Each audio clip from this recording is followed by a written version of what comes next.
to Perpetually Exasperated, the podcast where we've chosen to read new, best-selling books from both sides of the political spectrum so you don't have to, and tell you how, at times, they've got the right idea, but mostly how they're missing the point of why everything kinda sucks. I'm Joseph. And I'm Joseph's rapidly rising serum cortisol. In this next episode, we're going to be reviewing How to Stand Up to a Dictator by Maria Ressa, a book which, per Penguin Books, is, quote, the story of how democracy dies by 1,000 cuts, and how an invisible atom bomb has exploded online that is killing our freedoms. It maps a network of disinformation, a heinous web of cause and effect, that has netted the globe from Duterte's drug wars to America's Capitol Hill, to Britain's Brexit, to Russian and Chinese cyber warfare, to Facebook and Silicon Valley, to our own clicks and our own votes. Oh, thanks the flying spaghetti monster. It's a palate cleanser. So, let's see how this keeps us perpetually exasperated, and why you should be as well.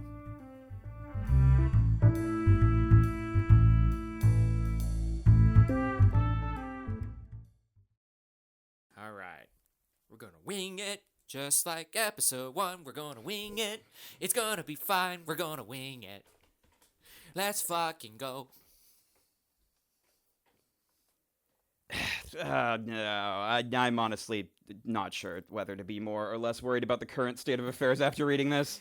Initially, I was less worried, and when I pondered it more, now I'm more worried. But elaborate, if you will. I mean, on one hand, yay, she's free. She's not in jail. She's beaten all except one outstanding cyber libel charge, which is under appeal. Mm-hmm. She's teaching at Columbia, and Duterte is in a prison cell in The Hague. Right! Yay!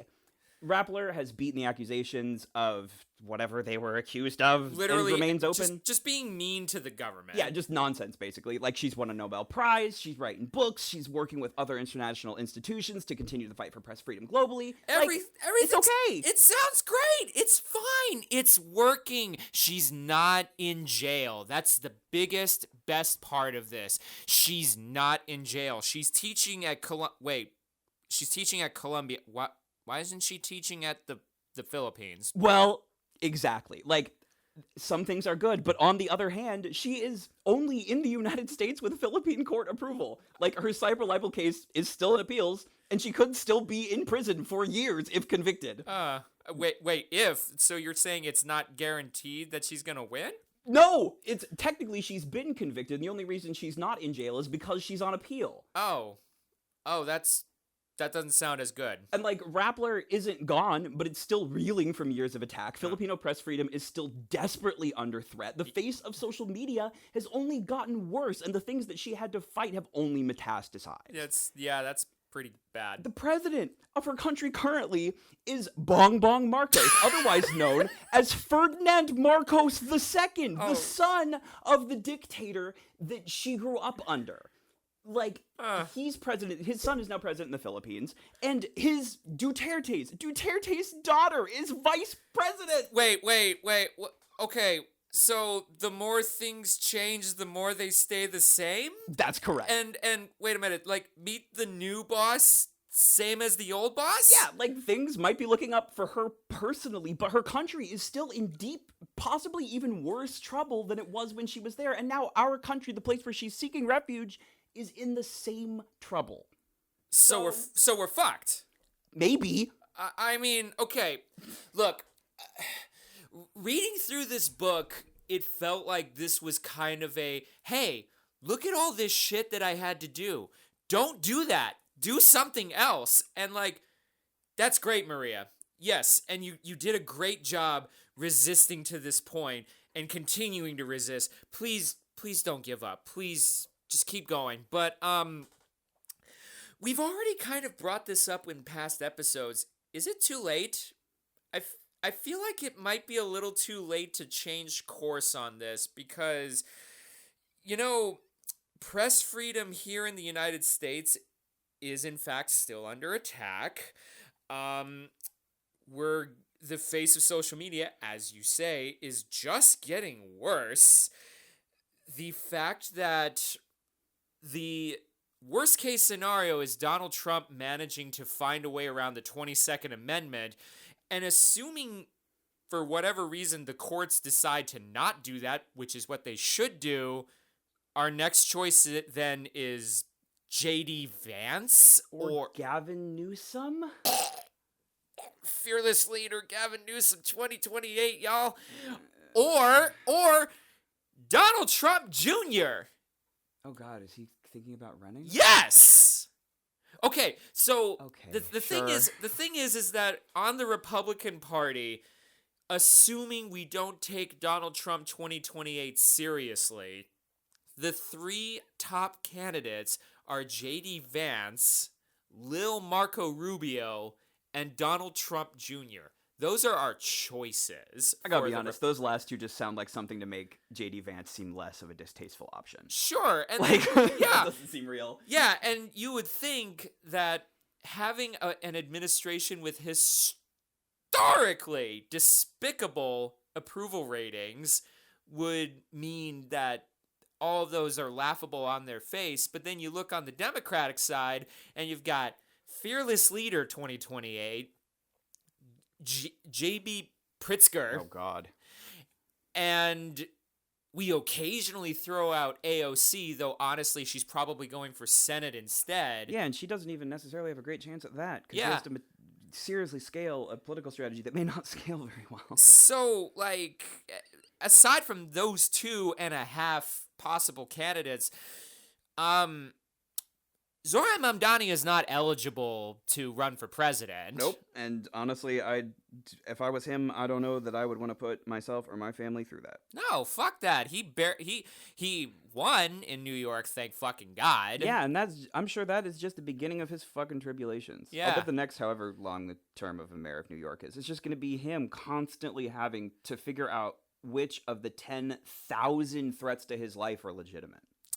So, like, reading this book, I thought that this would be like the roadmap to getting the fuck out of this current situation. Yeah, or maybe at least like a pamphlet full of some useful hints of what to do when your government is being shitty to you, but it's not.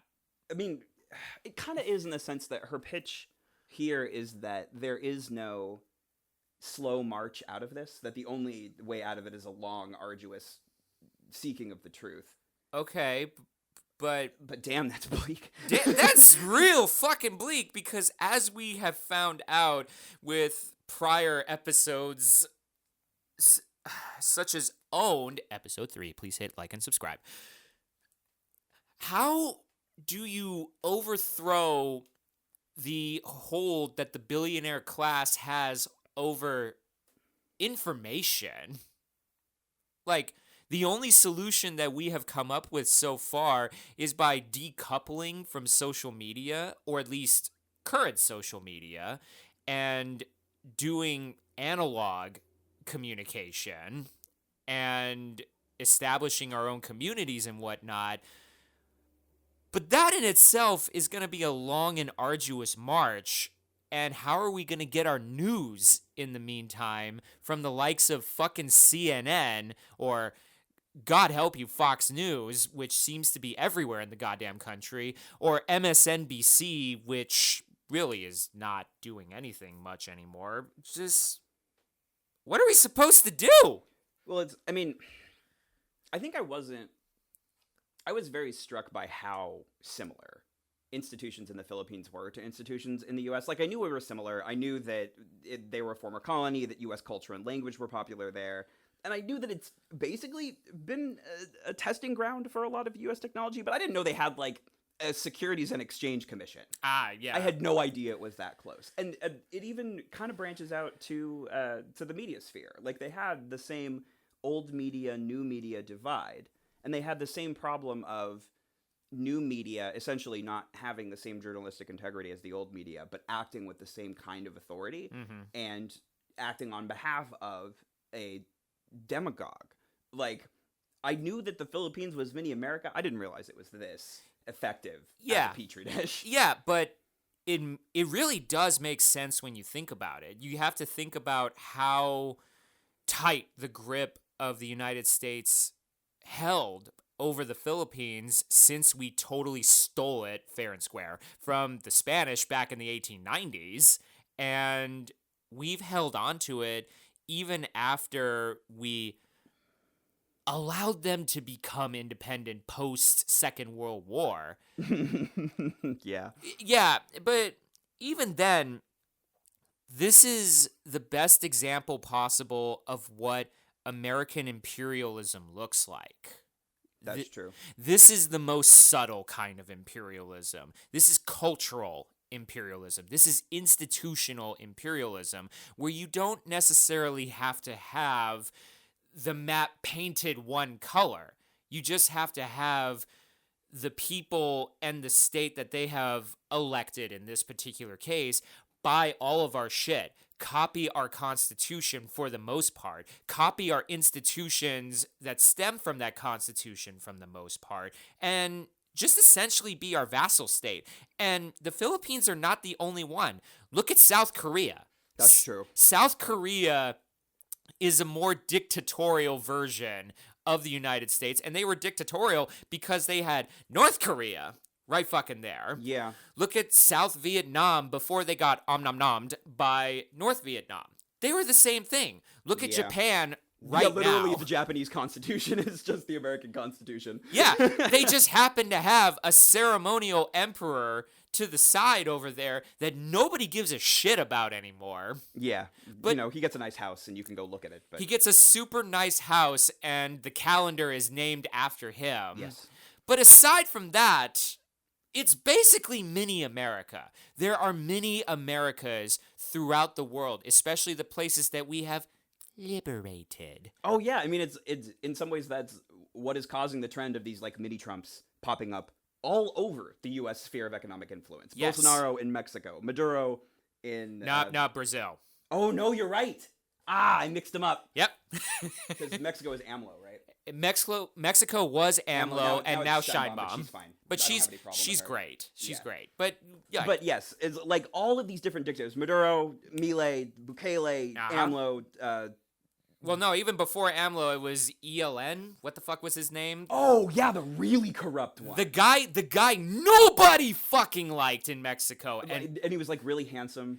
And they elected him, and then they were like, "Oh no, he's the devil." he's the devil and a dumbass to boot. Yeah, often you have to be kind of an idiot to be that level of corrupt and then become president and think everybody's just gonna be like, it'll be fine. Anyway, not the point. Doesn't matter. I happen to know a little bit more about Mexican politics. Yes, well, I mix up South American dictators. It's a flaw. It is.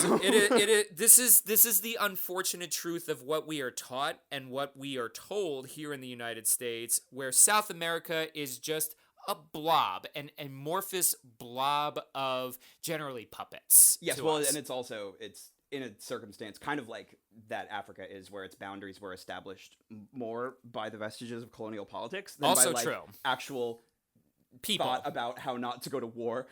yeah, actual people, actual tribes, actual communities over there establishing their own boundaries or lack thereof. Yeah. So this is imposed by Europe and also us. But I think it's interesting that, like, yes, the U.S. definitely does have a hand in this. But I think it's deeper than that. Mm-hmm. I think there's a component of that Caidillo culture that was referenced in Defectors. Episode 6, please hit like and subscribe. Yes. That idea of the governing architecture of New Spain generally being big white man rules over brown serfs. Right. And that even though that has gone away ish,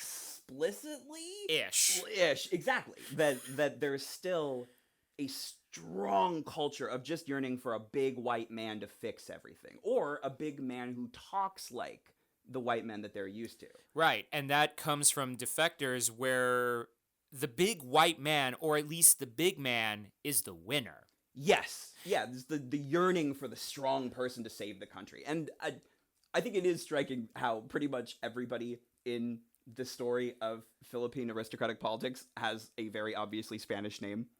Yes, and that comes from centuries of Spanish influence and colonialism. Exactly. And all I'm saying is that I think it's possible that it's not just contemporary U.S. influence, but a shared history of Spanish colonialism that leads both Americans and Filipinos to be sort of fundamentally comfortable with a dictator. Yes, that's partly it, but it's also the system that has been imposed by the United States upon these communities that are explicitly designed to enrich the Oh, yes, powerful. absolutely. Like the Spanish made the ranch, and then the Americans took the reins and were like, thanks, I will continue to profit from this. Yeah, I will take mercantilism and inject some capitalism in there. Oh, yeah, and maybe a couple of internal combustion engines. Yeah, and we will turn this obviously oppressive system into a subtly oppressive system, and we will erode the democratic norms that we pay lip service to, and we tear away at the veil ever so slightly around the edges so that it frays just enough for when people finally notice it to get all big mad, and they revert back to populism. They revert back to, let's have this strong man save us from this institution that is completely fucking us over. But the trick is that the big man that shows up tends to be funded by the elite. Yep. And this big man, funded by the elite, is gonna say the cool shit, but then when usually he, sometimes she, gets into power, they will not go through any of their campaign promises, but instead perpetuate it. But instead of just simply staying with the norm, that's what the dumb big men do. The smart big men find the scapegoat and point all of the rage at them, and then in the meantime continue to enrich themselves. Look at what happened in Indonesia early on in her book, talking about the collapse of the first administration of Indonesia since the colonial times. When that collapsed, there was just widespread violence and chaos throughout it, and all of these big men are trying to get into power and be like, no, I can fix it, but scapegoating people in the process. And it happened here in the Philippines, especially under Duterte. It's all the drugs. It's just the drugs. And we're going to arrest all the drug people. Literally all of them.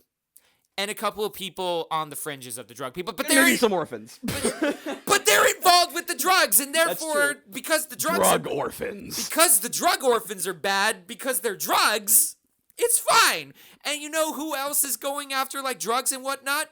Bukele. That's true. That is something that he has in common. And he arrested literally all the people in El Salvador. And interestingly enough, there is evidence that both Bukele and Duterte were actually financially partially tied to the drugs they were claiming to fight. So there's that. No fucking shit. Something that imperialists often do. Now that I'm thinking about it, this does really highlight social media companies in general, really internet technology in general, but Facebook specifically as kind of this next stage of digital colonialism. Ah, okay. Related to what you were talking about the purpose of colonialism, essentially destroying democratic norms while paying lip service to their value. Right. And that's exactly what Facebook did. Like, the Philippines isn't the only place that has had problems with Facebook. Like, they may or may not have exacerbated a coup in Myanmar and a genocide that goes along with it, which is currently going on. They were also basically the reason that the whole Cambridge Analytica thing happened. Right.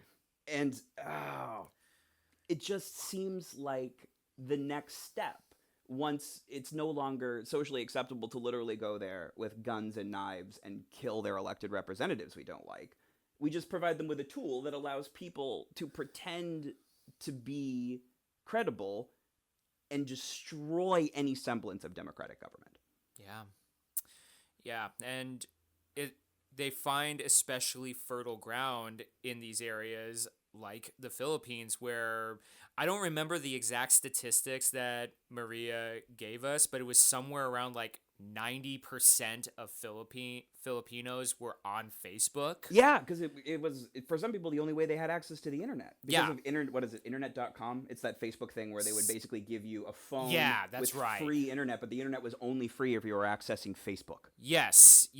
And that also ties in, like we found out with defectors, with it seems like these Hispanic communities that really latch on to these social media networks because the social media networks provide them with that community. Yeah, also content in their native language. And yeah. Which is poorly produced. It's the ecosystem of content production is atrophied in every language other than English and Chinese. Yeah. And maybe Spanish. But even that, like, Telemundo has so much less information about the West than any Western media network. Right. Whatever that means. And then there's also the fact, latching onto that we found out already that these different languages that for social media, they're not being policed nearly as much. Yeah, the automated tools for fact checking are non-functional outside of English. Gone. Like, it's already bad enough with Spanish, for instance, but Tagalog? Fuck off! I don't even imagine that they have automated checking in Tagalog. They probably just depend on reports. Yeah, and why? Why would you depend on that? Well, because it costs more money to do it the other way. Right. No, yeah, I forgot. Money matters more than actual facts. Oh, yeah. If they made a machine called the Moneyer 5000 that turned each human into $5,000, they would pour all of us into that machine. They would. That is the problem with the capitalists. They do not understand that pouring all of the humans into a machine that turned them all into money would still crash the economy. Yeah, but... Because you have money, who are you going to pay? For things but the point of capitalism is to acquire capital. The end game of capitalism is to acquire all of the capital that you can, and that will inevitably lead to one person, if we go to the logical extreme of this, one person own all thing. Yep. That is dumbed down end stage capitalism. Yeah. Capitalism is not a perpetual money machine. It's not. It makes me wonder if, it would be very interesting to see what kind of wealth concentration happened in the Philippines during the Duterte regime. I would be very interested in looking into that myself. Because, and I'll go into a little more later, because I did do a little research about not the Filipino financial situation broadly, but Duterte's financial situation specifically. And there are some interesting ties to, you'll never guess who, China. Of course. But it seems to me a little bit like Facebook saw what was happening in the Philippines and Myanmar and in Southeast Asia in general, and saw the political chaos, but also saw the financial consolidation. Right. And we're like, oh man, it would be really cool if we did that in the U.S. too. Yeah. Like, it is almost wonderfully ironic that the U.S. has basically pioneered all the technology that are very likely to be used by our adversaries to deconstruct our empire. Yeah, that has happened time immemorial. That's how how an empire works. That is how empire works, and that's how empire dies. Use empire to make big technology that empire, like the people that you've conquered, use to kill you. Yeah, that exactly. sounds about right. Yeah, and it's truly poetic. It's wonderful.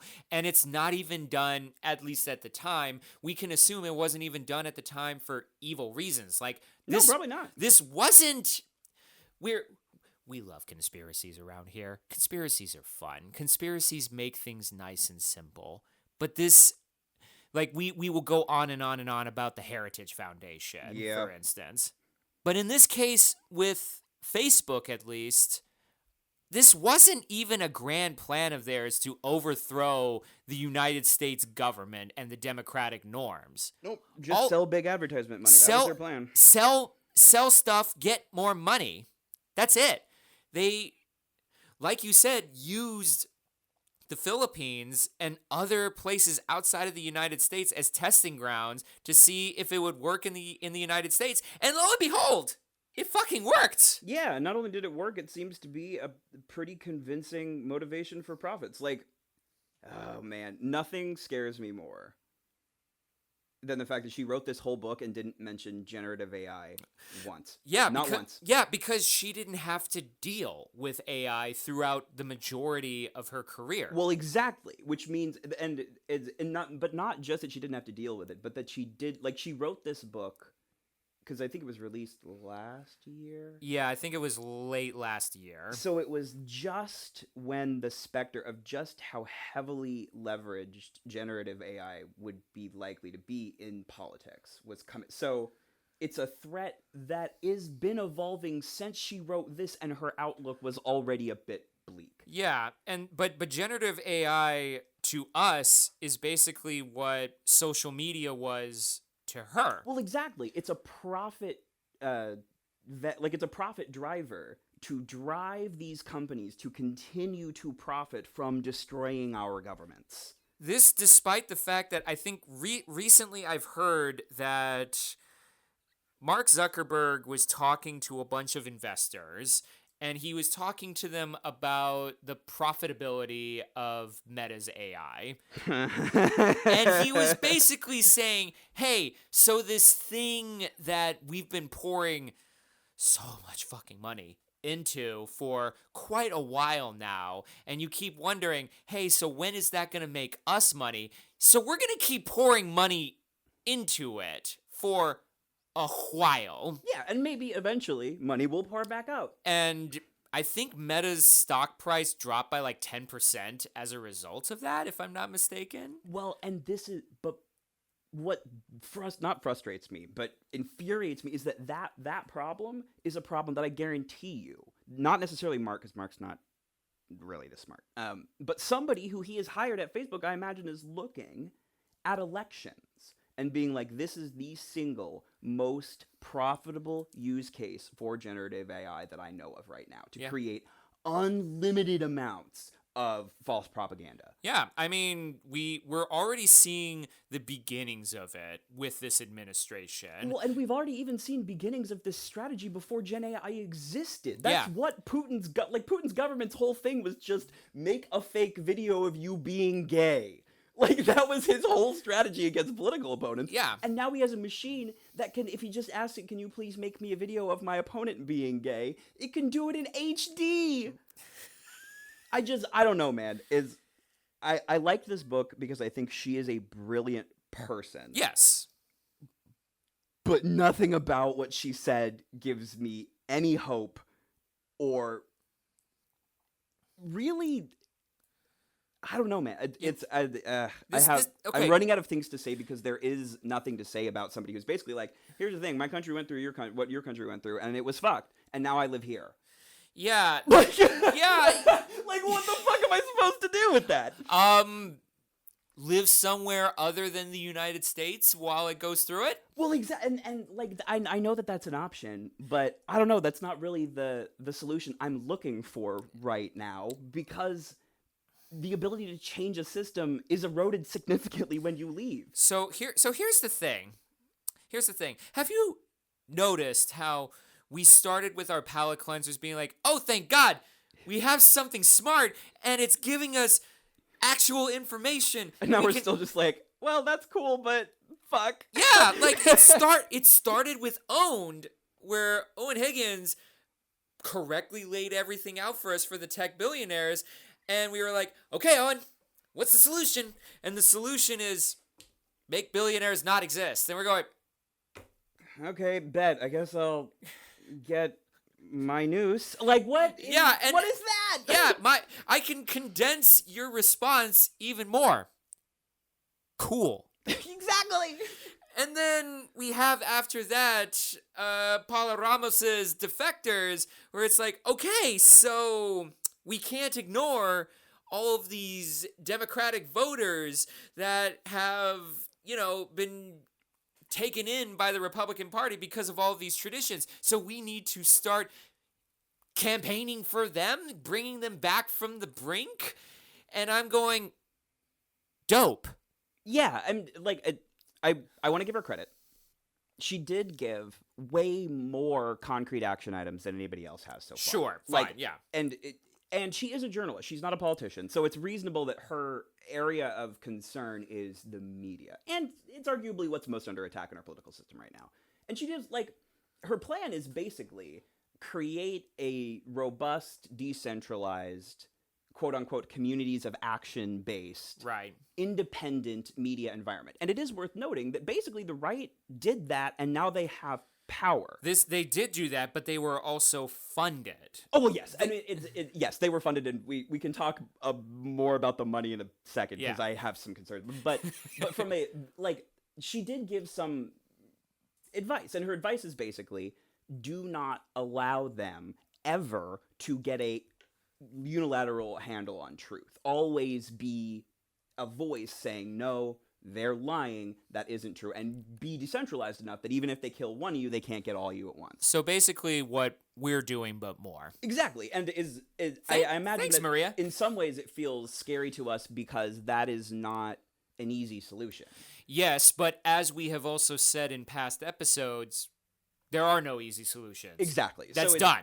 It's possible that part of the reason it feels like nobody has any solutions is because nobody has any easy solutions, and even the very complicated solutions are at the beginning right now and so feel intractable. Yeah, because continuing from what I've said before, but this goes into this, I promise, is that when we had Erwin Chemerinsky's book, just laying out in exhaustive detail how the Supreme Court is fucked. Yep, we never should have trusted them in the first place. And what's the solution? Well, I mean, reform the Supreme Court, I guess. Yep, maybe pack it, maybe throw them all off a cliff, who knows? Yeah, and we don't advocate for the throwing them all off a cliff, by the way, because that's a lot of fucking work. Oh, yeah. Yeah, you have to find a cliff and throw them off. I don't want to go outside. That's true. So we don't do that, but we can pack the courts. Sure, fine, fuck it, but there's no easy solution from there. So each and every one of our palate cleansers, which were supposed to give us hope and give us reasonable courses of action, are telling us, hey, so by the way, this still ain't gonna be easy. Yeah. And I think that hasn't really... It started to hit with Chemerinsky's book, episode 9, please hit like and subscribe, where we were going, okay, so there's not an easy way out of this, but it's only really beginning to develop in my brain, at least, while reading through Ressa's book, that, oh no, there really, truly, honestly is no way out of this except to go in it for the long haul and be super fucking depressed the entire time because you are fighting this Goliath of a system that has completely taken over our institutions, taken over our media, taken over a fair amount of our communities that are reliant on our institutions and our media. So it's just basically resist. That's the solution. Just resist. Yeah, and I think we have a bit of a left bias. And I think part of just a little bit. is but I think part of a little bit of the difficulty with especially the modern American left, which is deeply mired in liberalism at the moment. Yeah, like it doesn't. I don't think it really counts as the left outside of America. Yeah, we call it the left because it's over there, but it's not left politics. Yeah, there was a article recently talking about how all of Mamdani's supposedly communist policies and whatnot are just standard operating procedure European center leftism. Center leftism. Yep. Oh God. Sorry. Continue. Like it's a good book, and she did good work. But I think what is difficult for me, especially about analysis on the American left in general at the moment, is for all that Maria Ressa accomplished, if Rodrigo Duterte was more brutal and more competent, she would be dead. Yeah. And I don't know if a book documenting her murder would have ever been written. No, absolutely not. Why would it? First of all, it wouldn't be profitable, but secondly, if we were assuming that Duterte was more efficient and more brutal and more competent, there would be no one left to write this book. Exactly. And like, aspirationally, I do believe in the methods that she lays out here to meet monstrousness with metal and morality, but as the opposition sees it, the solution to all that is a fucking bullet. Yeah, it's a bullet or it's being disappeared in a van. And newsflash, we're already having the disappeared into a van with ice. Into a van and then into a camp and then just fucking gone because now we're just losing detainees. Like, I hear a lot about how this current moment is reminiscent of the civil rights era, McCarthyism, and like, it is. Somewhat. There are some significant parallels. But economically, honestly, just feels much more similar to the fucking labor wars. Not the labor rights movement, not labor protests, labor wars. Yeah. Because the oligarchs starved, poisoned, beat, shot, and bombed us when we demanded things like limited working hours and restrictions on child labor. Yeah, and we're not even seeing that widespread right now. The closest thing to that has been the recent No Kings protests. Yes. Which... we're not going to shit on the No Kings protests. No, I mean, it's a necessary step. It's just... but it's not the only step. No, and it's also... and every other step fucking fails. Do shutdown and nothing gets done. Yeah, the thing is about the shutdown, and as of the time of recording, November 10th, 2025, the shutdown is allegedly about to end because... enough Democrats have decided enough is enough. Spineless. And the thing is that leading up to this, we were already beginning to see the consequences of having the government shut down for, last I checked, 40 fucking days! Yep. And counting. SNAP benefits were being withheld illegally, I might add.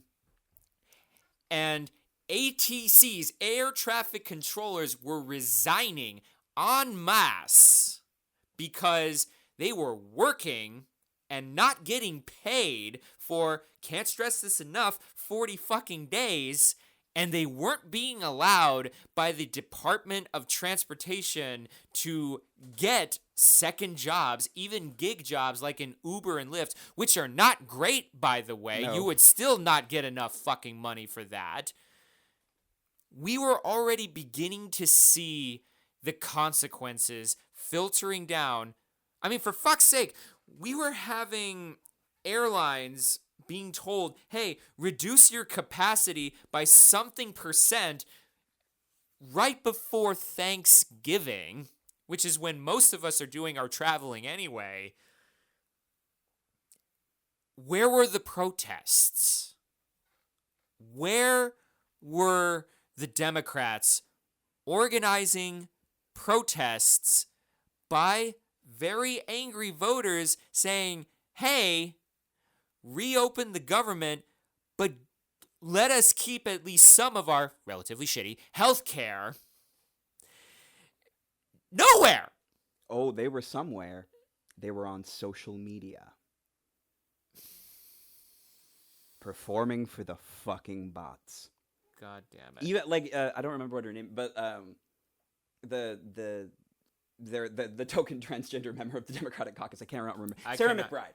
Yeah, yes. I love her. She's a great politician. But god damn it, Sarah, all you did this entire time was make TikTok videos about how your Republican colleagues were not in office. That is not enough. Yeah. That is not enough. And that is nothing. No, and look, we're gonna be fair here. Daddy, where are you, Daddy? I mean, look, he went on a couple of talk shows. Like, yeah, and I mean, he's been doing the Fight Oligarchy tour. Is that still happening? I think it's still happening, but note, I don't know for sure. We actually have to double check this. But even Daddy Daddy was warning us. Daddy, by the way, is Bernie Sanders, just in case any of you were... in case you tuned into the 12th episode first. Yeah. And didn't get the slang from earlier. By the way, welcome. Hi. Please hit like and subscribe. And watch our other episodes. Boost the algorithm, please, for the love of God. Give us something here. But anyway, not the point. Doesn't matter. Point is that Bernie Sanders was doing a little bit, but all he was really doing on the talk show was not only his usual shtick about the billionaire class and all of that, but he was also noting that the Democrats are gonna fucking cave. Yes. And it is arguable that Bernie is in a little bit of a different position because he is not a Democrat. He is not a Democrat. He is a registered independent. Yeah, and in many ways, he is the only person upon whom the shutdown is not incumbent at all. No. He doesn't have party politics to play here. No, he's just gonna keep doing his thing, but literally everybody else. Worth noting that I don't have the list of names in front of me, but all 8 of the Democrats that are breaking with the party and planning on voting with the Republicans, none of them are up for re-election. Yeah, I saw that. Either because it's not their year, or if it is their year, they're resigning. Yeah, and it's like they managed to, despite the fact that Chuck Schumer orchestrated this, give him an out so he could vote no. Yeah, and which is wild to me. That is look, in a vacuum, that's pretty good politics. Oh yeah, it's smart politics. Too bad they're doing politics against their own fucking voters. Yeah, and again, like we're looking back to the examples you were bringing up with like the labor wars, but where are the unions on the front lines actively striking? Exactly. Where are the consumers actively boycotting everything associated? Like, we will have the occasional spurt of effective boycott. See Jimmy Kimmel. Literally the only effective boycott I can think that has happened this century so far. Yeah, aside from Jimmy Kimmel with Disney and whatnot, and Disney, by the way, is upping their subscription plan even more. Like, they almost fucking doubled it. But this is the thing that's depressing me more than anything, is that the American people are still feeling the effects of the shutdown, and they're still feeling the effects of the Trump administration writ large, and yet there are no strikes, there are no boycotts. Everything is so decentralized. Because our political machine has stopped participating in organizing directly. That's a grassroots thing now. And it's hard to do a grassroots thing in general now, because everything that allows you to easily, keyword, easily organize is owned by them. Exactly. And once again, we get back to social media. Yeah. The tool that ultimately the U.S. will use to colonize itself. Whew. Boy, that's fucking disgusting. Wah, wah. And it leaves me feeling a little more hopeless than usual. That's not going to stop me from yapping into the void and resisting like Maria Ressa and trying to find some fucking way to get around this. But I think you're right that it's not necessarily the same as the civil rights era, and it's not necessarily the same as McCarthyism. But in regards to McCarthyism, I actually do think it's a little bit closer to that, because we don't really remember or hear about any active resistance to McCarthyism on the streets. That's true.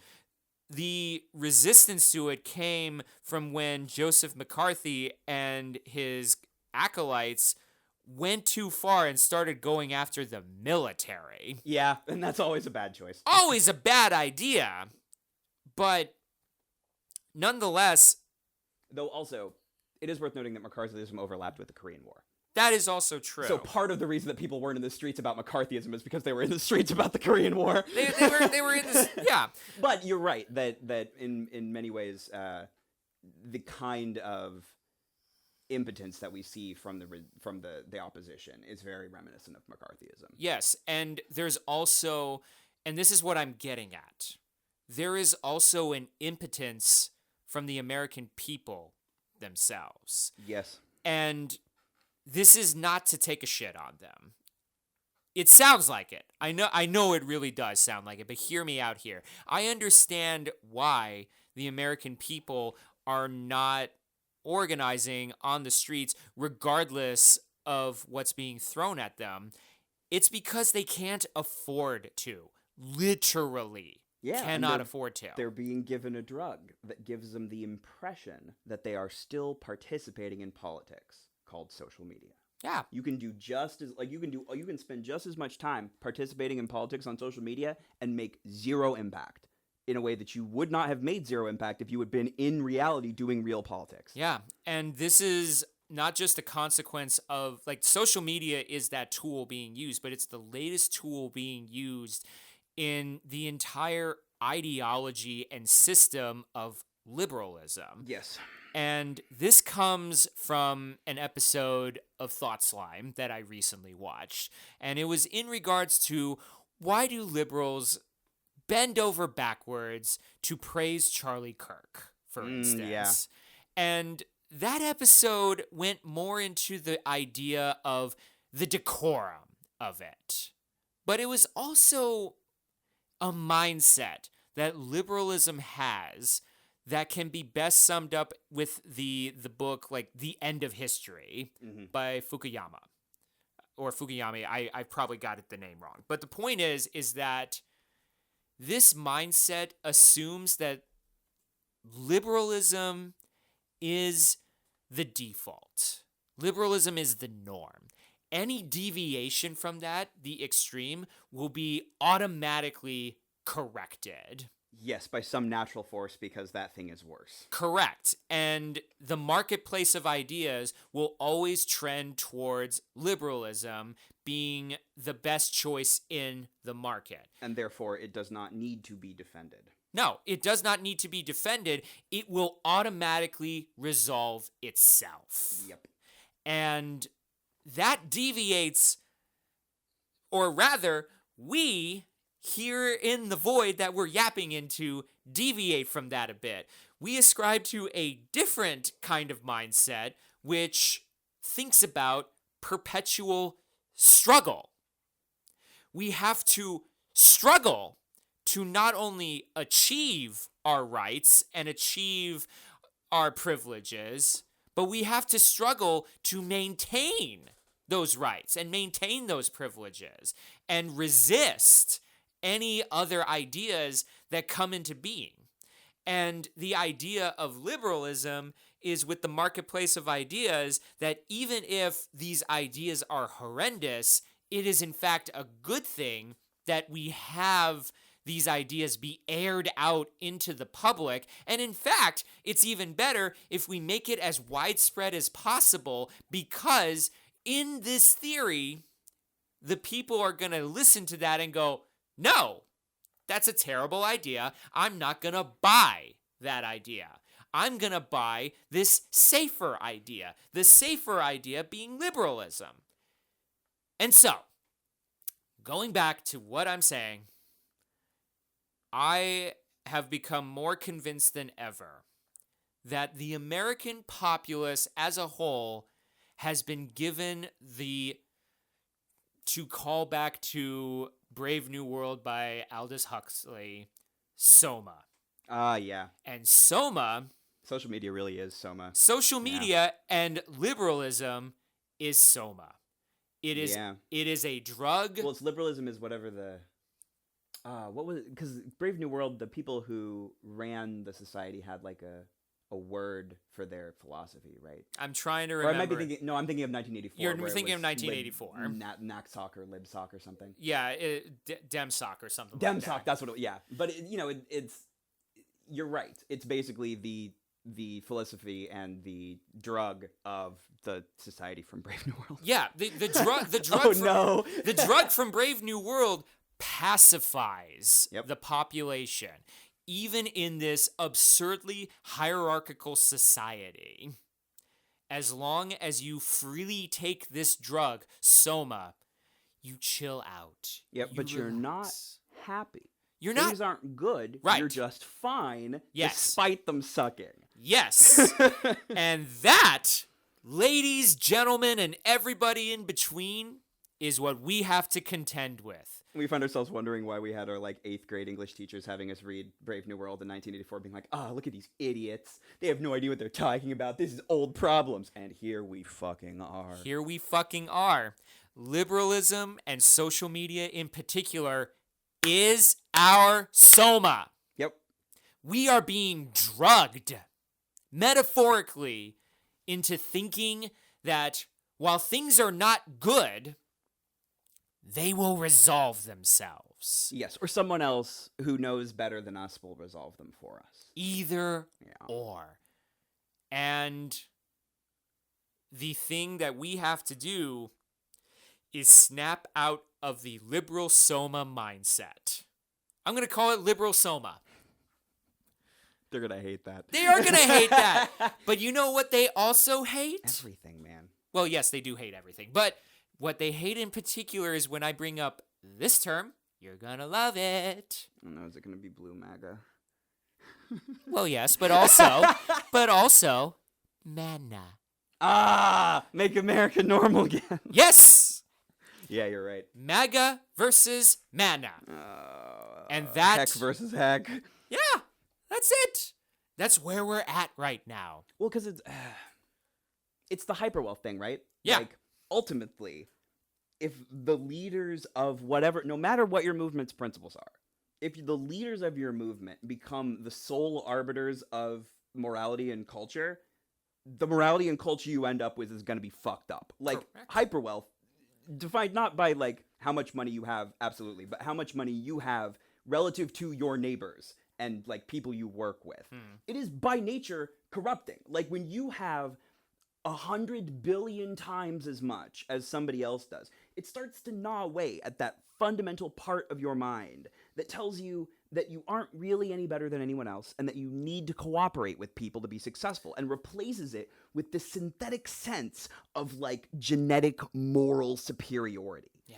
Like, and that allows them to maintain their cruel advantage and turns them into, like, they're still humans, but they don't think of themselves that way. No, and then you get to build these machines that impersonate humans and tell you everything you want to hear, and eventually tells you to all vote for the same person, which drives this global consolidation of authoritarianism.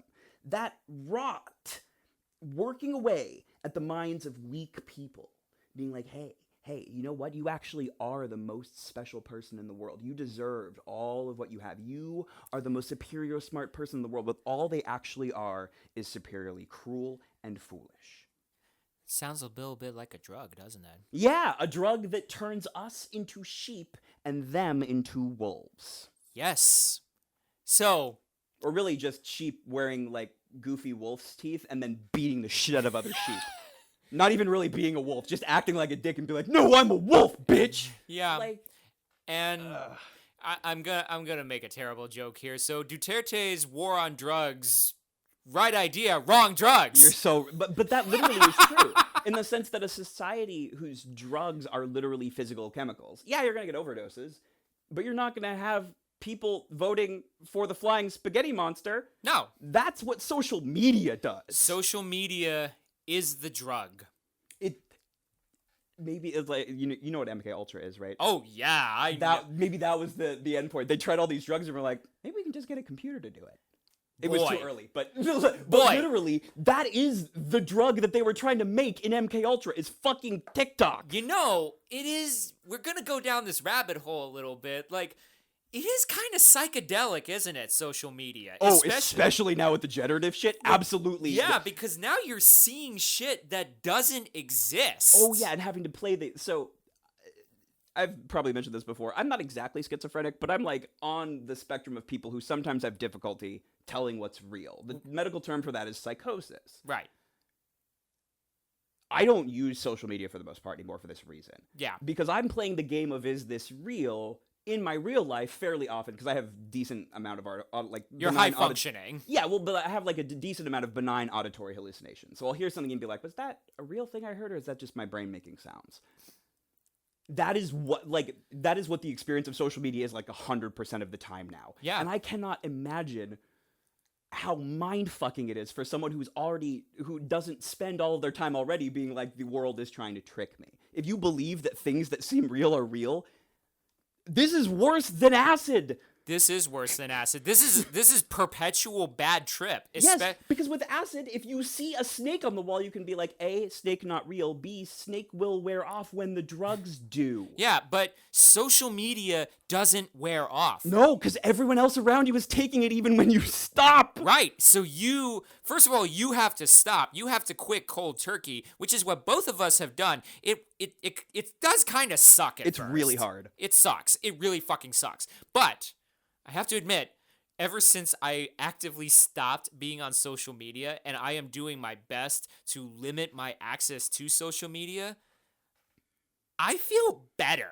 Yes, it is both mentally and in some ways literally physically bad for you. It is be on social media as much as most people are these days. It is a rot. It Yes. decays. Yeah, it rots your brain, and also literally spending 6 hours with your neck tilted at the angle that you do to be on a Physically! smartphone erodes all of the what's the word, the cartilage in your vertebrae. Like it is destroying us. It is literally destroying us. I didn't think we were going to go into this going down the psychology, the physiology, and all of this wonderful shit, comparing social media to a fucking drug. But here we are, ladies and gentlemen, and everybody in between. Well, I would say the part of the point of Maria's book is that the social media it's not just a tool. It's a risk. It's an existential threat to society in many ways, in the same ways that drugs are. And we've completely and totally underestimated it. Yes, and we've in fact we have invited that lion into the tent. We're like, God. hey, come in, lion, eat as many people as you'd like. Totally fine. Just give us some of your shit as tax. And yeah, so this best explains in a very simplistic way why liberals are sedate. Because their algorithm, their drug dealer, is telling them everything is fine. Here, chill out. Somebody else will take care of it. The conservatives, on the other hand, their drug dealer, the algorithm, is saying everything is pretty fucked, but it's because of the brown people. Here, take these drugs. It'll prove it. The people in power are being told through their drug dealer, their wealth, that, hey, you're not only great, you are superior as a species compared to literally everybody else. You're not even really human. You're not kind of like the next level up. You're transhuman. Oh God, trans. No, not that one. Not that one. You went too far. You went play gods. Oh God, I'm ODing. I'm fucking ODing. I'm going all the way around. But the point is that social media is our drug dealer, and it is our drug, and it's making us go down these various delusions of the drug in so many different paths. It is the perfect drug, the absolutely perfect drug, and you don't even have to manufacture it in a factory. Yep. Not a factory in the sense where you got to get a bunch of physical shit and consolidate it with chemicals and shit into a thing and distribute it that way. All you got to do is make a big old building that has a bunch of servers in it and just electronically generate it. We have digitized drugs. It is worth noting that a lot of people do forget that thing that you just described, a building full of servers, actually is quite expensive. It is expensive, but that's where the money comes from. The money. But you're correct. Is the marginal cost of creating more of the drug once you have bought the machine to make it is zero, and that is something that doesn't. Well, it's not exactly zero because electricity costs money, but still, it is very low in a way that is not common with other drugs, and makes it much. It's also free to distribute. Yeah, essentially. Yeah, because we invested hundreds of billions of dollars 20 or 30 years ago to create the infrastructure to distribute it essentially for free. And it was a great idea at the time. It was a fantastic fucking idea. And we let the drug dealers, the ghouls, take over and get high on their own supply. And get the rest of us high alongside them. Yeah, so we are huffing copium, we're huffing rage, we're huffing hallucinogens, telling us things that aren't real, and making things that are real look even worse than they actually are. We are I've wondered for a long time, are we as a society experiencing mass psychosis? Yes. 100% yes. Drug-induced psychosis, but it's not even opioids. It's social media. Yes. It was the drug all along. Because unfortunately, no matter how sophisticated a chemical is, the computer can respond to, it can take your information in and make you crazy based on what you said to it. Like, this, something that has been very confusing to me as a fundamentally very angry person. Yes. Yes, I can confirm. He is angry like almost, he's like 23/7. Furious angry. all the time. Yes. It's a little bit difficult for me to understand how in a country that represents itself the way that the US does, that we are still so deep in the all we can do is protest level of responding to authoritarianism. But that's what the Soma's for. That's what the algorithm does. It keeps telling you all you have to do is keep going out there. All you have to do is bring a sign, wear a little animal costume. And you know what? Those are important. Those are important, and I do love the Portland frog. I really Oh, yeah. I mean, Portland frog is my goat, and I'm so glad that the Portlanders have resorted to, like, wearing cartoon character costumes and doing aerobics in front of the ice facility. I think that's very funny. It's very funny. All of the right-wing grifters who are filming this being like, left-wing protesters are lighting the ice building on fire, look insane. Because it looks insane when you're like, they're terrorists, and they're wearing dinosaur costumes. But, conversely, as you mentioned, the Portland frog and the Portland protesters are their Soma, and the right-wing MAGA people are getting the AI videos that is their Soma. Exactly. And, like, how much... Part of the way that we don't have anything else is because you have two levels of social resistance now. You have go to protest, and you have watch whatever your pundit of choice is on whatever media of choice. That's it. And if those two things don't work, if you don't either boost their viewership numbers or like their posts or view their posts or whatever. Or like and subscribe like our posts. Exactly. Please do that, by the way. Yeah, please do that because that's how you fight back against this. Trust me, I'm definitely not lying. But that is how you keep people from going to the next step. Yeah. Which is to say, targeted, coordinated, multi-industry strikes, or... we don't advocate this, but... well, actually, no, do, because that's legal. No, that's fine, but the next step after that... Oh, yes, is just to be clear, we do not advocate any illegal behavior whatsoever, but there are a lot of legal ways to resist against these people. The civil rights movement had plenty of stuff that we haven't tried because we just don't know how to organize a large-scale boycott anymore. We don't, but also we do, but at the same time, it's more hurtful to us. Yeah, and that's partly because of how these social media drugs are structured. Like,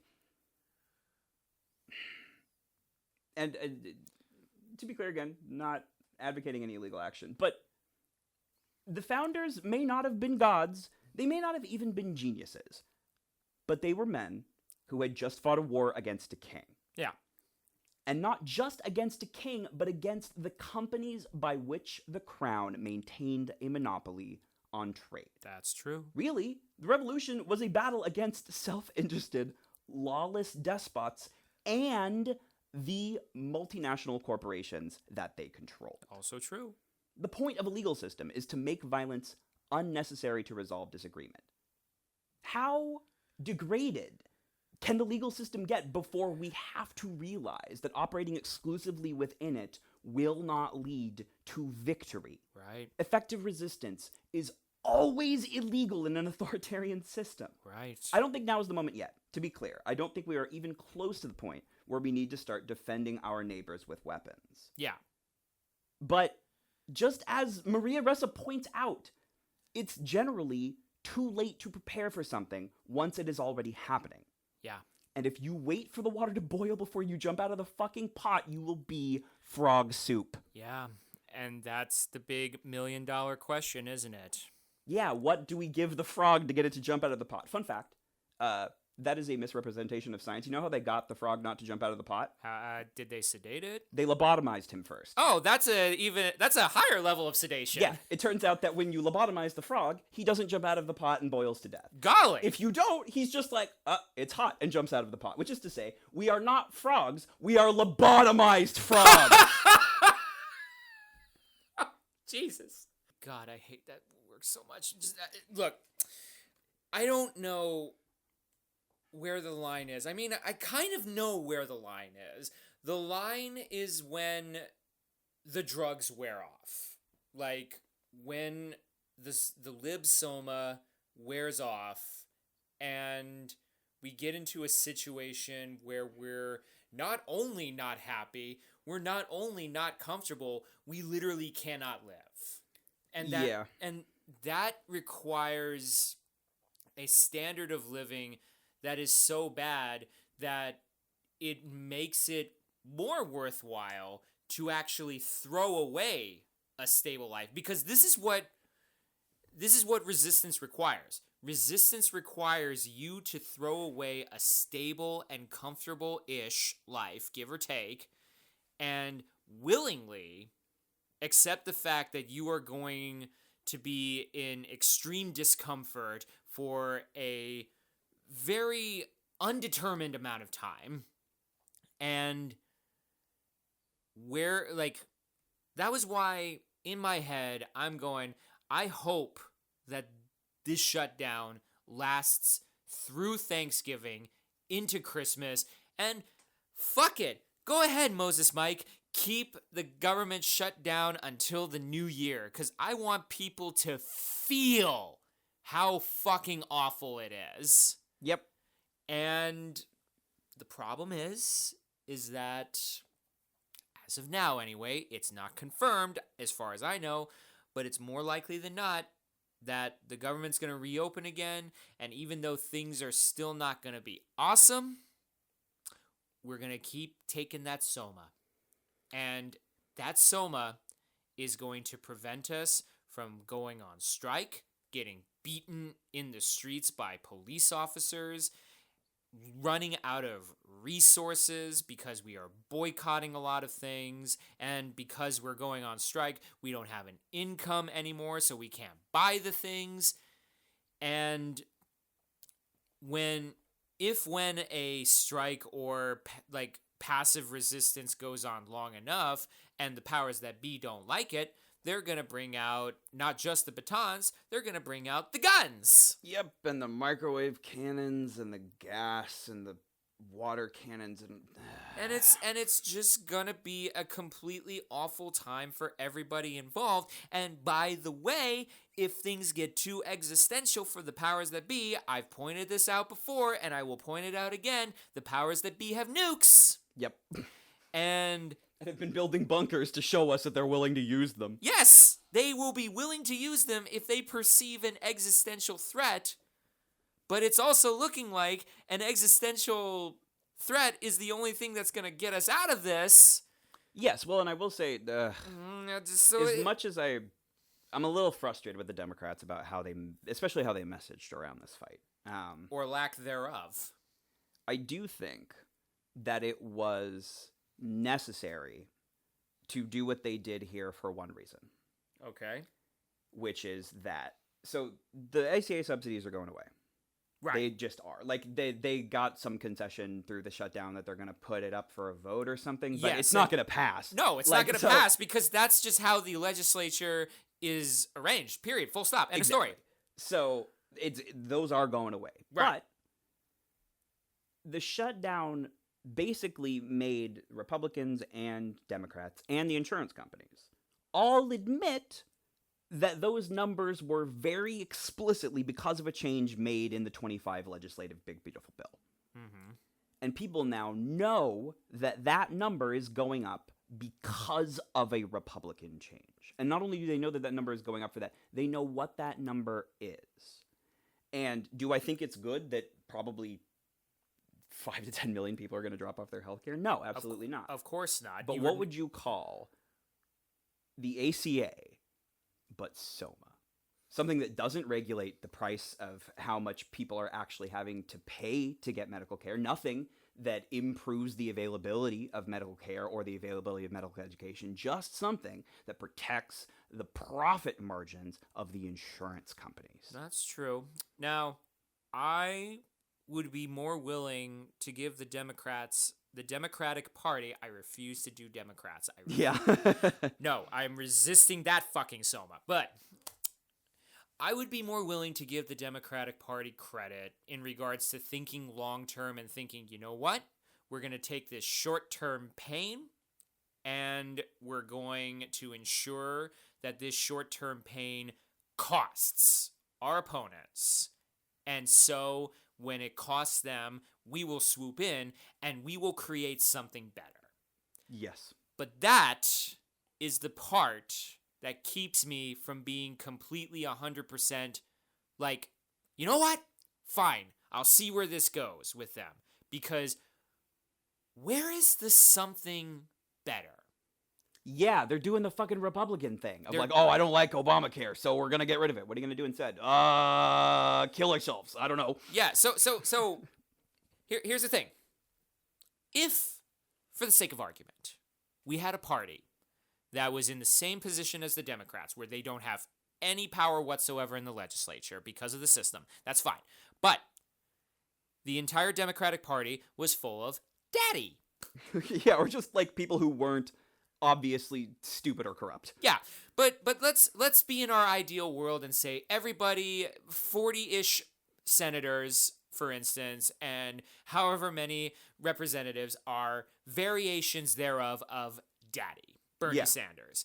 And Bernie Sanders would be able to say, and have good messaging discipline in the meantime, that, okay, we lost this fight on the ACA. There was no way that we were going to truly be able to protect it. Everybody's going to get off of this, and premiums are going to go up. Everything's going to be bad. Here's the thing. We're going to have to go through this short-term pain because if we recapture both houses of Congress in 2026, we will be able to create and pass and overrule an inevitable veto of a universal healthcare system. Single payer. And they do not want to do that Of course they don't want to do that shit because the donors won't let them. Mm-hmm. But my main point is that if that was the messaging from the Democratic Party, I would be able to say, you know what? Pop off, King. No pun intended. Pop off. Go ahead. I'm ready. Bring the pain because I'm ready to vote for a single-payer healthcare system because I agree, you agree, everybody agrees, the Affordable Care Act sucks. Yeah, it's a half-measure stopgap that's helping nobody but insurance companies. And it's been a watered-down stopgap since that fucking thing came into being back in the first term of Obama. Yep. We all agree that it sucks. And we all agree, or at least I would hope that we would all agree that we should replace it with something better, right? Yes. Okay, with you so far. Here's the thing, what do we replace it with? Do you know what we get from the Republicans? I mean, isn't their plan just to let us all die? I guess. I mean, I've never heard a plan from any Republican. You know what I would have accepted? About 5 seconds of silence. Yeah, that was what I was shooting for. Okay, but you couldn't help yourself. You had to bring up... Yes. Yeah, fine. Okay. And what's the plan from the Democrats outside of Daddy? Correct. There we go. Correct. Do you see what I'm saying here? Yes. There is nothing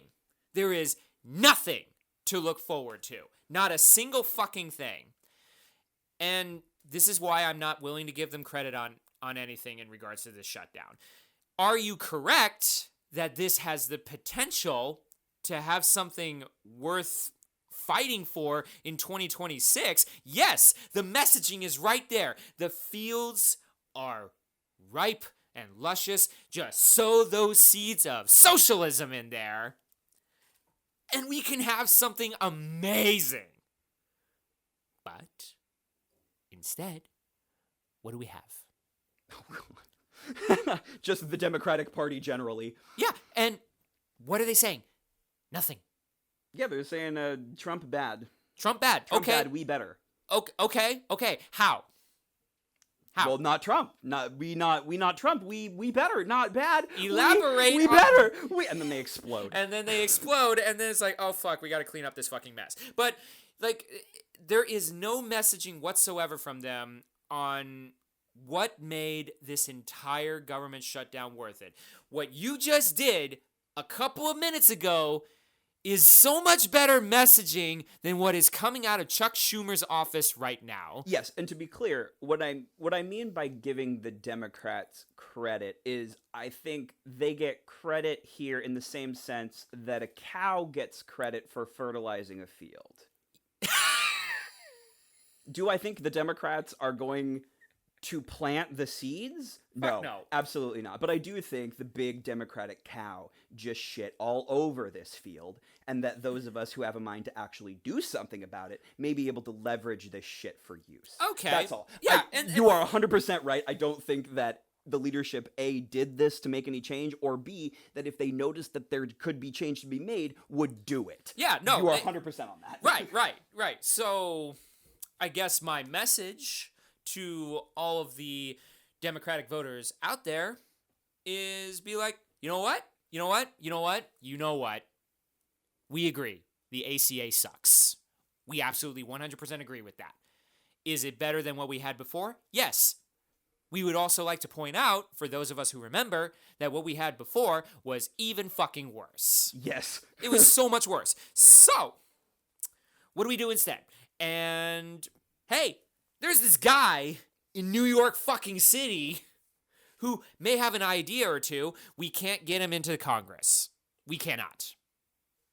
That's fine. That's okay. It's fine.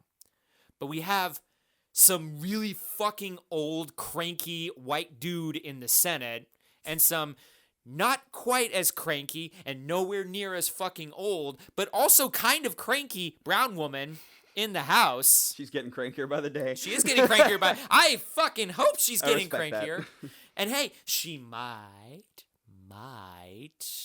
get into the Senate. That's true. Just maybe. Just gonna throw that out there. How about we decide to ignore the Chuck Schumers and the Hakeem Jeffries and the Nancy Pelosi's, who's retiring, by the way. Thank fucking God. Good riddance. Get out, you old bat. Get out. How about we ignore them and be like, you know what? We're fucking primarying you. We're fucking primarying you. And we're going to get some progressives in here who have a plan to sow the seeds into that big field that you shat all over. Thank you for shitting all over it, by the way. Yep. We will appreciate you for that. Now back to the barn with thee. Back to the barn with thee. We will milk you for all your fucking worth. You don't milk us. We milk you, cow. I'm going to go ahead and leave the Chuck Schumer milking to you, if that's okay. You walked right into it. I had to. Not the point. Doesn't matter. Course correct. Not the point. Doesn't matter. Point is that there's a message here. There is a message that we can extract from this fucking pile of shit that has metaphorically been taken upon us. We can extract it from that. But the messaging from the official party, it's non-existent. And I don't know what the messaging even is from the Republicans in this case. I truly don't know. I don't think anybody really cares. I think that a lot of people are just mad at both parties at this point. Yeah, well, and I think the Republican messaging is actually weirdly kind of converging in the same way that the Democrats' messaging is. Both of the parties are converging on the message, I am better than the other guy. So wait, does that sound similar to a mono party? But yeah, and what do we have left? What do we have left? And how do we create a new message? Because I think that going back to Maria Ressa, we have to create this new message. Yes, a new quote-unquote communities of action and we to need convey it. and we need to ensure that these communities of action and messages are resilient enough to resist the messaging that we are currently getting through the Soma, that is our current social media, being pushed upon us by our drug dealers, both domestic and foreign. And I'm wondering, like, how much is that ratio, and was there a similar kind of ratio with Duterte's Philippines? Yeah, I think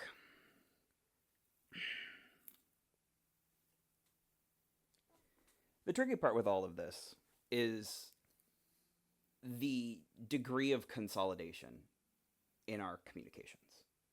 Like, obviously, I think one of the a key point to how to be resistant to these kind of things, and a key point to how both of these parties got the way they are, to me personally, I think is foreign money. And I know that sounds paranoid. It is a little bit. But the reality of the shape of the political system in America, especially since Citizens United, but honestly even before that, because of the internet, is it is not possible right now to analyze how much money foreign governments spent in the 2024 election. That is not possible. Why is it not possible? Dark money groups. Yeah, okay. So there's no organization we have, no resources that we can tap into that can actually like crack open these books and really study the path of the money. Yes. And what I will say is that in the circumstances where we have been able to muster the institutional power to analyze this, the Mueller report is a great example. Lots of money gets spent. And that's just in Russia, a country with like less than a fourth of the GDP of China. Yeah. And one thing I know, not from Ressa's book, but from incidental research, is that the Filipinos' fall to Duterte was not organic. The Chinese were playing in that sandbox. I do recall during the time of Obama, the tail end of Obama, when Duterte got into power, that the Philippines were starting to openly turn away from the United States and embrace more Chinese influence, despite the lingering and still ongoing, by the way, border tensions that the Philippines have with the Chinese in the South China Sea. Because that is one great way to resolve the border tensions, is just be friends. China, and it's Duterte's inclination to make that change was not organic either. His campaign was deeply supported by a number of Chinese businessmen with connections to the party directly. Okay.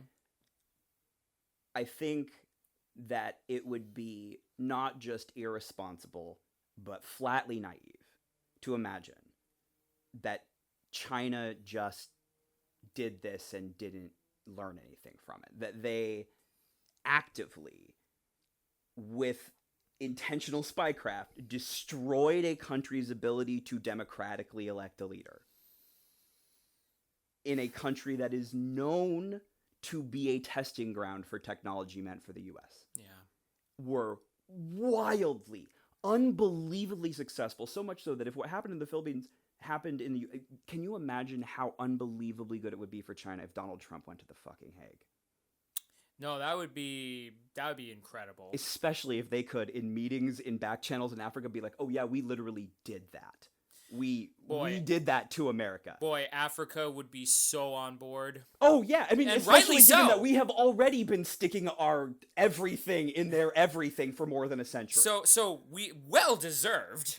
Exact. So as much we do have internal problems, and we do need to rebuild our military, like our media ecosystem and our trust in our law enforcement and all of these things. But I do think that we are really underestimating, but not just underestimating, but we are blind to the degree to which, when we won the Cold War, that the guns turned on us.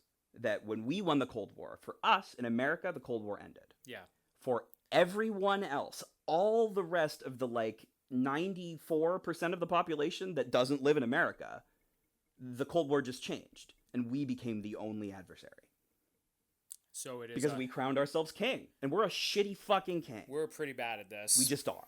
And the world was like, well, one of two things. Either fuck those guys, China, Russia, and a number of other countries, or just, you know what, I'm not going to get in the way because I don't really like him. He's not that good of a king. Yeah, like, there will be some exceptions here and there, but, yeah, like... Because, like, why are both of our political parties like this? Yes, it's partially because of a long-term erosion of political power related to, for example, the capping of the size of the Senate and the expansion of executive power in general.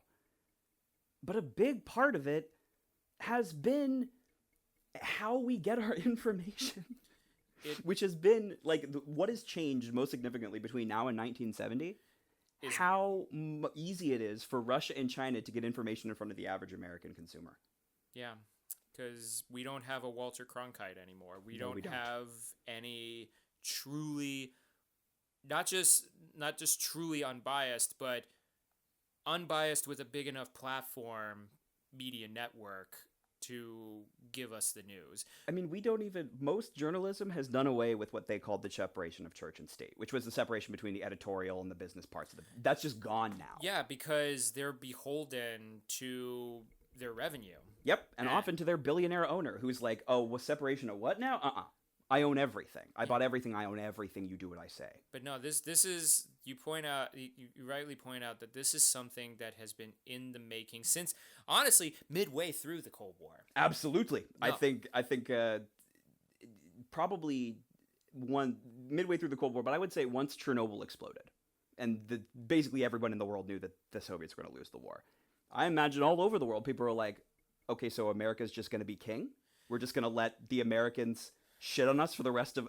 Absolutely the fuck not. Yeah, because what exactly makes us better than the Soviets? I mean, for fuck's sake, we're the ones who deposed a democratically elected government in Iran. We're ones who deposed a democratically elected government in Chile. Oh, yeah. Ones that deposed a democratically elected government in Nicaragua. Ones who helped blow up Afghanistan, ones who help blow up Iraq, Lebanon, yep, everywhere in fucking Africa, and really the South America in general. Honestly, a lot of Asia as well, and have had Western Europe and then eventually Eastern Europe under our thumbs since the Second World War. All we've done since World War II is make enemies. That's it. That's it. And we were tolerated because the Soviets were scarier to enough of them. They were scarier than us. But now there's no Soviet Union. It's gone. Also, partly because, like, when your king is... And America, in a fundamental way, is kind of a war cult. We are most functional when we have an external enemy to fuck up. Oh, yeah. No, we've gone into this in the past. That kind of person, of an archetypical warrior, is a better king when you're at war. Yeah, because you're good at the war, you're good at organizing, you're good at keeping everybody on your side, but the moment the war ends, you need to make an enemy. Yeah. And if nobody comes to fight you, your people become your enemy. Yeah, and that's not effective economically. No, you become a tyrant. You become a despot. You have because you're constantly at war. You have to be constantly at war. Yep. You are good at nothing but war. And the power and the structures that maintain your power are based in conflict. So you need to keep that conflict going. So we couldn't do it anymore with the Soviets. So we eventually found terrorism. We found radical Islamic terrorism. And now radical Democrat terrorism. And now it's the radical Democrats. And guess what? Socialism and communism apparently is coming back. But it's not even. What the Democratic Party is nowhere near socialism or communism. That's why they're trying to use liberal as an epithet now, because they can't call most modern Democrats socialists or communists because they just aren't. They just aren't. They never were. Nope. Not since arguably the late 60s. Have they been anywhere near that? And even then, remember McCarthyism? Exactly. You couldn't be a communist. You couldn't be a socialist. Because that made you the enemy. So, This is what we're up against. Yeah, and there are a lot of things we're up against, but I do think that any intractable problem, the first step is to break it down and start on one thing. And I think the thing that is most achievable in terms of convincing Americans that it's not okay and needs to stop, and also most important in the sense that it's doing the most damage, is foreign access to our electoral system. I think it's insane that there's any system where a person who does not live in America could spend unlimited money on an American election. Yeah. And I do think that the vast majority of Americans would agree with me on that. You would think, yeah. Like, I do think that a majority of us would not be okay with that. A majority of us would not be okay. You could even generalize it further and make it super American by being like, why can votes be bought? Yeah, that's crazy. Like, but just make it anti-corruption. Anti-corruption can wheel that in, but it's the simplest possible message. Anti-corruption. Anti-theft. Yep, and the way you stick with that message is you don't take any of this dark money. Don't take it from foreigners, but also, honestly, don't take it from domestics. Don't take these $2, $3, $4 million campaign contributions or promises for contributions from PACs. Reject that shit. And if you see a PAC supporting you that you didn't ask to support you, call them and tell them you'll fucking sue them if they keep doing this. Yeah. Because they're not doing this because they don't expect to be able to have an advantage over you later. Yeah, this is bribery and this is blackmail. We are... Respond to them like they're criminals. Yeah, because they are. They are criminals. And I think that's part of, like, it's a race to the bottom right now. It's a race to who can take the most money from the most corrupt people to just fucking win. And I think that while that attitude will win some people elections, I don't think it's going to win people elections forever. And I sure as fuck don't think it's going to win people elections when they're running against people who actually have some substance. Yeah. And we saw that with Mamdani. Yeah, exactly. We saw how this guy refused to be part of this, and Cuomo, in the meantime, took stupid amounts of money. Yep, and stuck to the stupid amounts of money line, and it made him lose twice. Primary and general election. And that to me, that election in New York City, regardless of how Mamdani does in 2026, and please, for the love of God, of all that is good and holy, let him succeed. And if he can't succeed, let him have the messaging to show why. Yeah. If he points us at who's keeping him from succeeding, I'm sure we'll figure out a way to bring the receipts as to why he cannot make New York better. Yeah, be a real outsider. Tell the voters, listen, I have proposed this, and this is what my opponents have said. I am fighting for you every single day, and this is what we're up against.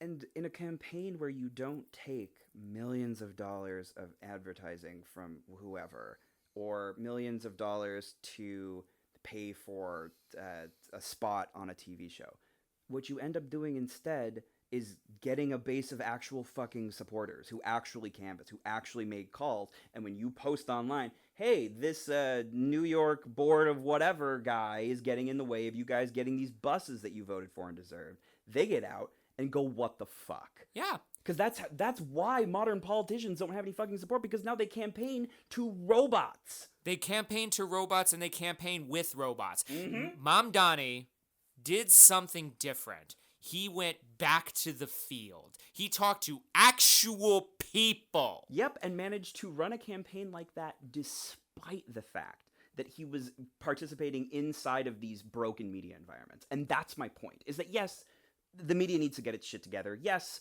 our electoral system itself is fucky. But we managed to get some pretty serious stuff done before this modern era. And I think what's really different about now is all this money from all over the globe pouring not just into our elections, but into our media. So, going back to my main point, this message which will not be listened to, but I don't care. I'm going to put it out there One day. anyway. One day, this will be dug up and you will hear this finally. This is to the Democratic Party. This is your last warning. Take a look, a strong, hard look at what happened in New York City and learn from it. Learn what happened. This was a person who months ago had no right to win, and he did twice convincingly. And how did he do it? He got off the drugs. And he engaged in the same kind of power that brought revolution to the Philippines, as they called it, which they called it this because English is cooler in the Philippines than it is here, the People Power Revolution. Yeah. That was the name of the fucking revolution, and that should tell you something. Which is tight. Unironically tight. So, this is your last warning. You have to learn from people who are genuinely popular and who genuinely give a fuck about us and who genuinely give a fuck about this country. If you don't learn from this, if you cannot stop with your addiction to social media, if you cannot stop with your addiction to the internet, if you cannot stop with your addiction from staying away from your voters, from your base, from the people who are your bosses, if you don't learn from this, you're out of a job. You and the Republicans are out of a job. If you're lucky, that's all you'll be out of. That is if you're lucky. That is if you actually listen. It's time. You're done. It's time for people to run who actually give a shit about us. It's time for people who are going to stop taking the lib or conservative, MAGA, MANA, whatever, soma that has been plaguing us for decades and wake up to reality that life sucks right now. It does. It's unquestionable. It's undeniable. What we have right now is not good enough. We must have better. And if you don't listen, you just fill me with the deepest, the most painful, the most breathtakingly agonizing exasperation. Man, I think there might be a great philosopher, I believe, once came upon a word that perfectly describes the nature of your exasperation. And I believe the word was perpetually. And now for the section we like to call our denouement. So first question, who wrote this book? Maria Ressa is one of the most renowned international journalists of our time.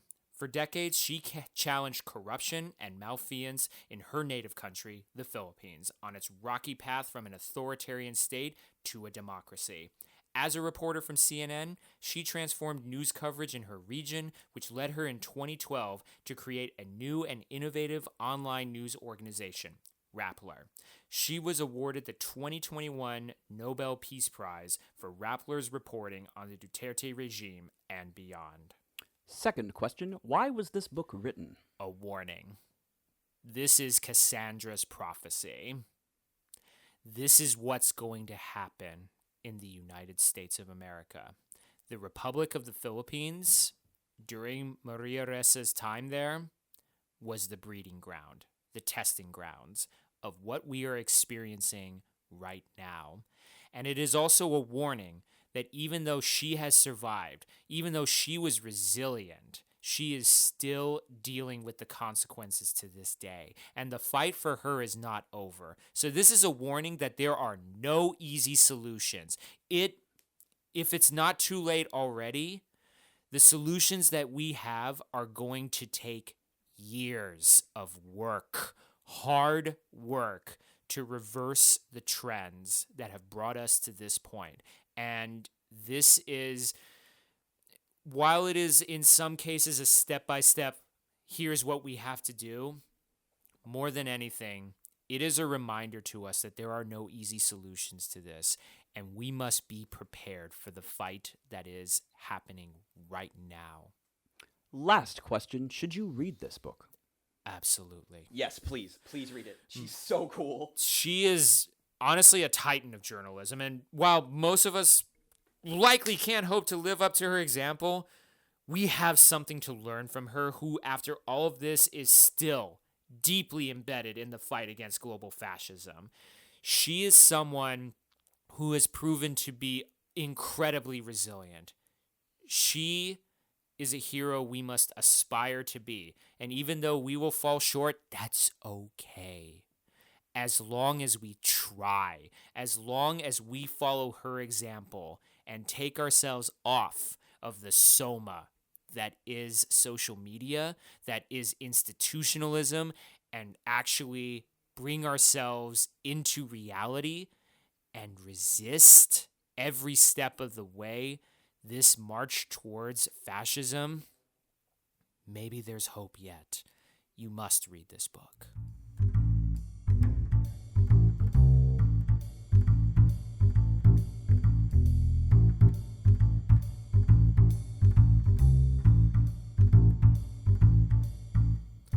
Thanks for joining us for this episode of Perpetually Exasperated.